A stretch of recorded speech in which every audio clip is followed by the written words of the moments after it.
ଜୟ ଜଗନ୍ନାଥ। ସମସ୍ତ ସନାତନ ଧର୍ମୀ ଭକ୍ତମାନଙ୍କୁ ଏ ଅଧମ ଦାସର କୋଟି ପ୍ରଣାମ।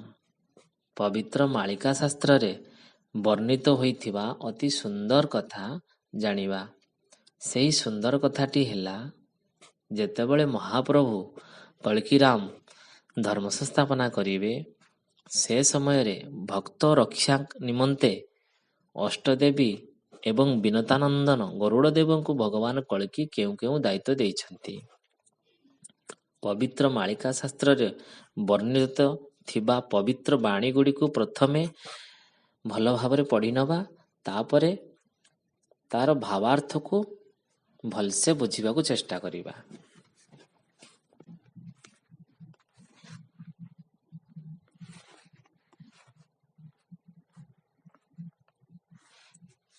କଳ୍କି ଅବତାରେ ଓଡ଼ିଶା ମଣ୍ଡଳେ ତୁମ୍ଭେ ଜନମ ହୋଇବ। ଦୁଷ୍ଟ ଜନ ନାଶୀ ସାଧୁଙ୍କୁ ଆଶ୍ୱାସୀ ଧର୍ମକୁ ତୁମ୍ଭେ ସ୍ଥାପିବ। ଧର୍ମକୁ ତୁମ୍ଭେ ସ୍ଥାପିବ। ତୁମ୍ଭେ ନବଦ୍ୱୀପେ ଜନମ ହୋଇବ ଭକ୍ତ ଅବତାର ହୋଇ। ସଖା ସଖୀ ଆମ୍ଭେ ଜନମ ହୋଇଣ ଲୀଳା ଦେଖିବୁ ଗୋସାଇଁ ହୋ। ଲୀଳା ଦେଖିବୁ ଗୋସାଇଁ। ଭକ୍ତଙ୍କ ବିନତି ଶୁଣି ଦାଶରଥି ଶ୍ରୀମୁଖରେ ଆଜ୍ଞା ଦେଲେ। ଅଷ୍ଟଦେବୀଙ୍କୁ ସେ ପାଖକୁ ଡକାଇ ତାଙ୍କୁ ଇଙ୍ଗିତେ କହିଲେ ହୋ। ତାଙ୍କୁ ଇଙ୍ଗିତେ କହିଲେ, ତୁମ୍ଭେ ଅଷ୍ଟଦେବୀ ଆମ୍ଭ ସେବା ସେବୀ ଆମ୍ଭ ବଚନ ଘେନିବ।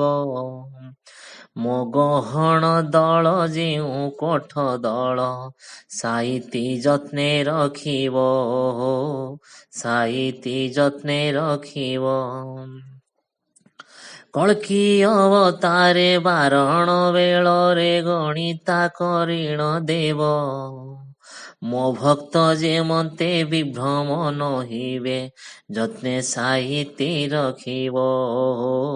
ଯତ୍ନେ ସାଇତି ରଖିବ। ଏ ବାଣୀ ଶୁଣିଣ ଅଷ୍ଟଦେବୀ ଗଣ ଛାମୁରେ ଉଭା ହୋଇଲେ। କାହାକୁ କେତେ ମାର୍ଫତ କରିବା ଆଜ୍ଞା କର ଶ୍ରୀମୁଖରେ ହୋ। ଆଜ୍ଞା କର ଶ୍ରୀମୁଖରେ। କହନ୍ତି ଶ୍ରୀଧର ଦେବୀଙ୍କ ଆଗର ବିମଳାଇଙ୍କୁ ଅନାଇ। 8,000 ଯେ ତୁମ୍ଭ ମାର୍ଫତ ନିୟ ଗଣିତା କରାଇ ହୋ। ନିୟ ଗଣିତା କରାଇ। ବିରଜାଙ୍କୁ ଚାହିଁ କହନ୍ତି ଗୋସାଇଁ 10,000 ତୁମ୍ଭ ଜିମା। ସିଂହ ସାରଳାକୁ 7,000 ଦେଇ ରଖିବ ତୁମ୍ଭର ସୀମା ହୋ। ରଖିବ ତୁମ୍ଭର ସୀମା। ଗୋପାଳୁଣୀଙ୍କୁ 7,000 ଗଣତି 2,000 ଭଗବତୀ। ସମଲେଇଙ୍କୁ 10,000 ଭକତ ଜିମା କଲେ ଶ୍ରୀପତି ହୋ। ଭକତ ଜିମା କଲେ ଶ୍ରୀପତି। କୁଆଁସ ମଙ୍ଗଳାଙ୍କୁ ଚାହିଁ ଶ୍ରୀହରି 500 ତୁମ୍ଭେ ନଏବ। ବାରଣ ବେଳକୁ ଭକ୍ତଙ୍କୁ ମୋହର ଗଣିତା କରିଣ ଦେବ ହୋ। ଗଣିତା କରିଣ ଦେବ। କୁଆଁସ ମଙ୍ଗଳାଙ୍କୁ ଚାହିଁ ଶ୍ରୀହରି 5,000 ତୁମ୍ଭେ ନେବ। ବାରଣ ବେଳକୁ ଭକ୍ତଙ୍କୁ ମୋହର ଗଣତା କରିଣ ଦେବ। ଶ୍ରୀପରାଚି କୋଳ କାକଟ ଯେ ପୁର ମଙ୍ଗଳାଙ୍କୁ ଚାହିଁ ହରି।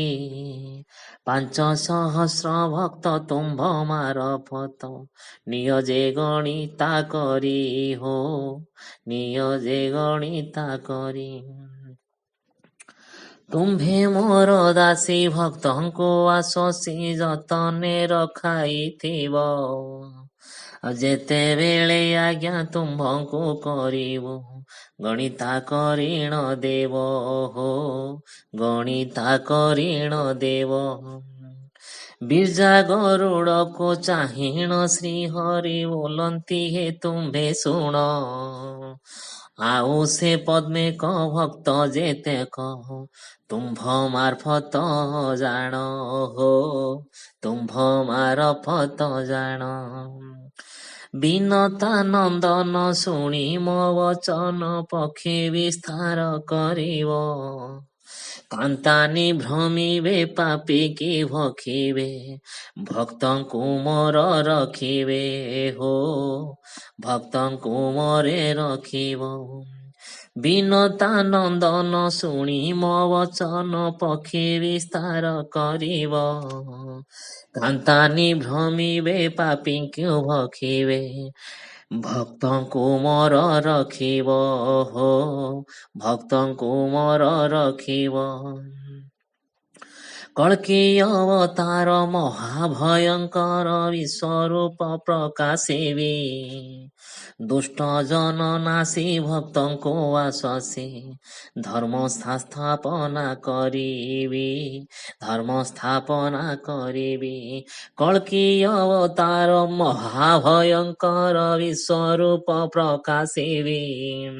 ଆଉ ଦୁଷ୍ଟ ଜନ ନାଶୀ ଭକ୍ତଙ୍କୁ ଆଶ୍ୱସୀ ଧର୍ମ ସ୍ଥାପନା କରିବି ହୋ ଧର୍ମ ସ୍ଥାପନା କରିବି।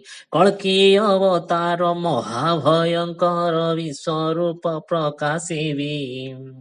ଦୁଷ୍ଟ ଜନ ନାଶୀ ଭକ୍ତଙ୍କୁ ଆଶ୍ୱସୀ ଧର୍ମ ସ୍ଥାପନା କରିବି ହୋ ଧର୍ମ ସ୍ଥାପନା କରିବି। ଜୟ ଜଗନ୍ନାଥ। ଏହାର ଭାବାର୍ଥ ହେଉଛି ପ୍ରଭୁଙ୍କୁ ଭକ୍ତମାନେ କହୁଛନ୍ତି ଯେ ଆପଣ ଓଡ଼ିଶାରେ ଜନ୍ମ ନେଇ ଧର୍ମ ସ୍ଥାପନା କରିବେ। ଆମେ ବି ସଖା ସଖୀ ସେହି ସମୟରେ ଜନ୍ମ ନେଇ ଆପଣଙ୍କ ଲୀଳା ଦେଖିବାକୁ ଆଉ ସେଥିରେ ସାମିଲ ହେବାକୁ ଇଚ୍ଛା ପ୍ରକାଶ କରିବୁ।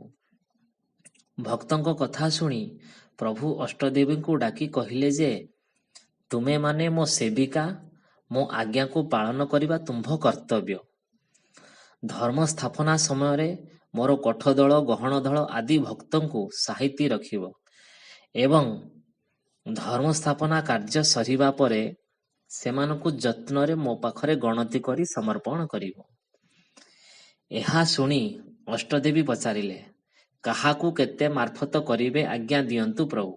ମହାପ୍ରଭୁଙ୍କୁ ଅଷ୍ଟଦେବୀ ମାନେ ପଚାରୁଛନ୍ତି ପ୍ରଭୁ କାହାକୁ କେତେ ମାର୍ଫତ କରିବେ ଆଜ୍ଞା ଦିଅନ୍ତୁ ପ୍ରଭୁ। ପ୍ରଭୁ ନିମ୍ନ ପ୍ରକାରେ ଆଜ୍ଞା ଦେଲେ। ମା ବିମଳାଙ୍କୁ 8,000 ଭକ୍ତ, ମା ବିରଜାଙ୍କୁ 10,000, ମା ସିଂହସାରଳାଙ୍କୁ 7,000, ମା ଗୋପାଳୁଣୀଙ୍କୁ 7,000, ମା ଭଗବତୀଙ୍କୁ 7,000, ମା ସମଲେଶ୍ୱରୀଙ୍କୁ 10,000, ମା କୁଆଁସ ମଙ୍ଗଳାଙ୍କୁ 5,000, ମା କାକଟପୁର ମଙ୍ଗଳାଙ୍କୁ 5,000। ଶେଷରେ ବିନତାନନ୍ଦନ ଗରୁଡ଼ଙ୍କୁ ପ୍ରଭୁ ଆଜ୍ଞା ଦେଲେ ଯେ ତୁମ୍ଭଙ୍କୁ ପଦ୍ମଦଳ ଭକ୍ତଙ୍କ ଜିମା ଦେଲି। ଆମ ବଚନକୁ ବିସ୍ତାର ରୂପେ ପ୍ରଚାର କରିବ ଏବଂ କପ୍ତନୀମାନେ କାନ୍ତାନୀମାନେ ପାପୀଙ୍କୁ ଭକ୍ଷଣ କରିବେ। ସେହି ସମୟରେ ମୋର ଭକ୍ତଙ୍କୁ ତୁମେ ଢାଙ୍କିକି ରକ୍ଷା କରିବ। ନିଜର ପକ୍ଷୀରେ ଢାଙ୍କି ଦେଇ ତୁମେ ମୋର ପ୍ରଭୁଙ୍କୁ ସାଇତିକି ରକ୍ଷା କରିବ।